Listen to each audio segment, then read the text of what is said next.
आज का दिन भारत के सुधारवादी विचारों के लिए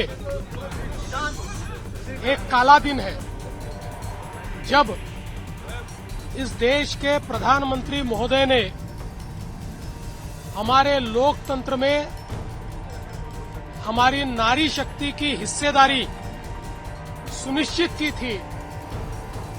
भारत में कांग्रेस हो, टीएमसी हो, समाजवादी पार्टी हो या उद्धव ठाकरे जी की पार्टी हो, शरद पवार जी की पार्टी हो, हमारी तमिलनाडु की डीएमके हो, ये सारी पार्टियों ने मिलकर 2/3 मेजॉरिटी इसको नहीं मिलने दी। प्रस्ताव संविधान संशोधन का था, 2/3 मेजॉरिटी की आवश्यकता थी, लेकिन हम सबने देखा 298 वोट्स इसकी और महिलाओं को आरक्षण दिया जाए इसके लिए कास्ट हुए और 230 वोट इसके विरोध में हुए और 2/3 मेजॉरिटी न मिलने के कारण ये संविधान संशोधन नहीं हो पाया। मैं ऐसा मानता हूं कि आज अपोजिशन का महिला विरोधी चेहरा सामने आया है। जैसे मैंने अंदर कहा कि ये कॉन्स्टिट्यूशन पर अटैक था, संविधान पर आक्रमण था और इसको हमने हरा दिया है, तो अच्छी बात है। देश के लोकतंत्र की बात थी, ये देश की अखंडता की बात थी। हम कभी इससे सहमत नहीं हो सकते कि आप इस महिला आरक्षण को इस तरह से परसीमन से जोड़े कि वो पुरानी जनगणना पर चले जिसमें ओबीसी शामिल भी नहीं है। तो ये मुमकिन ही नहीं था कि ये बिल पारित हो और मेरे ख्याल से हमारे देश के लोकतंत्र के लिए, हमारे देश की अखंडता के लिए ये एक बहुत बड़ी चीज है। जिन्होंने मणिपुर की महिलाओं के लिए कुछ नहीं किया, जिन्होंने खिलाड़ियों के लिए कुछ नहीं कहा, ये कह रहे हैं कि हमारा विरोधी माइंडसेट है महिलाओं का। जो हमारा पक्ष था वो हमने अपना पक्ष बिल्कुल साफ रखा है और लगता तो ये कि फिर गाड़ी थमी रह गई, लगता कोशिश में कुछ कमी रह गई होगी। और हम महिला आरक्षण के पक्ष में हैं। महिलाओं को आरक्षण मिले, उनको सुरक्षा मिले, उनका सम्मान बढ़े, उनको स्थान मिले और लोकतंत्र में जो उनको स्थान मिलना चाहिए उसके पक्ष में। समाजवादी पार्टी या विपक्ष ने कोई भी महिला आरक्षण को लेकर के विरोध नहीं किया, लेकिन उसके साथ जो महिलाओं का हक अधिकार को हरण करना चाहते थे वो लक्ष्मण रेखा ऐसी खींची विपक्ष ने, उस लक्ष्मण रेखा के बाहर नहीं आ पाए। महिला आरक्षण के नाम पर जो ये परिसीमन राजनीतिक करना चाहते थे, जो निर्वाचन केंद्रित परिसीमन करना चाहते थे, उनके भाजपा के जो उद्देश्य था वो पूरे देश भर में उजागर हो चुका है।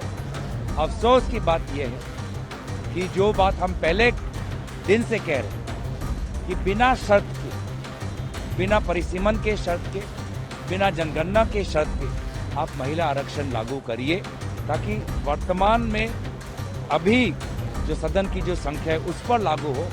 इस प्रकार का कानून भाजपा अगर लाते तो बात बहुत आगे बढ़ती। कहीं ना कहीं भाजपा को सिर्फ राजनीति करनी है, भाजपा को विपक्ष पर आरोप लगाना है और इस प्रकार की जो राजनीति आज देश समझ चुका है। मुझे नहीं लगता इससे दर्दनाक और शर्मिंदगी भरा कुछ ऐसा कभी इससे पहले अंदर हुआ है संसद भवन में। सारी बेटियों का, महिलाओं का मनोबल जो है गिरा कर रख दिया है, तोड़ कर रख दिया है और इतनी मुझे नहीं लगता इस तरह की उम्मीद किसी ने भी विपक्ष से की थी। और मुझे लगता है, मुझे तो एक पर्सनल लॉस ये महसूस होता है और I feel so terribly bad कि आज हमें ये इतना शर्मनाक दिन देखने को मिल रहा है।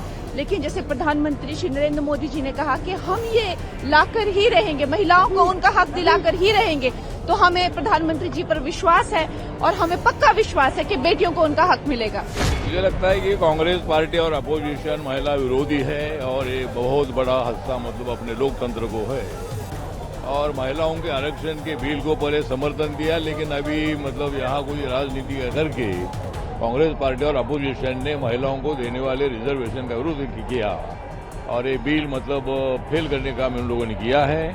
इसीलिए हम इनका धिक्कार करते हैं और महिलाओं के बाजू में नरेंद्र मोदी जी और हमारी एनडीए है, ऐसा मैं इसको व्यक्त करता हूँ। इतना इम्पोर्टेंट बिल होने नहीं दिया ना, तभी वापस ऐसे हो गया, पहले जैसे नहीं होने दिया। It's very sad whatever. महिला बिल ये 2023 में पारित हुआ था, लेकिन इन्होंने बहुत बड़ा पाप किया है। 24 में महिला बिल लागू नहीं, आरक्षण लागू किया नहीं तो एग्जिस्टिंग 543 पे महिला आरक्षण लागू होता।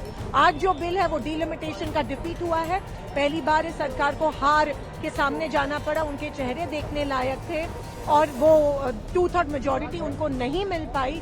और आज हम बार बार मांग कर रहे थे कि डिलिमिटेशन और महिला आरक्षण बिल को मत जोड़िए, लेकिन ये जो पाप किया है, अन्याय, वो उन्होंने देश की महिलाओं पे किया है और आज उनको भुगतना पड़ेगा। 2/3 मेजोरिटी नहीं मिल पाई, बीजेपी सरकार की डिफीट हुई। डिलिमिटेशन जो देश की अखंडता को धोखे में डाल रहा था, वो बिल आज डिफीट हुआ। जो देश को तोड़ने की कोशिश कर रहे हैं वो उनके खिलाफ गया है, बिल डिफीट हो गया है और ये बीजेपी के अंत की शुरुआत है।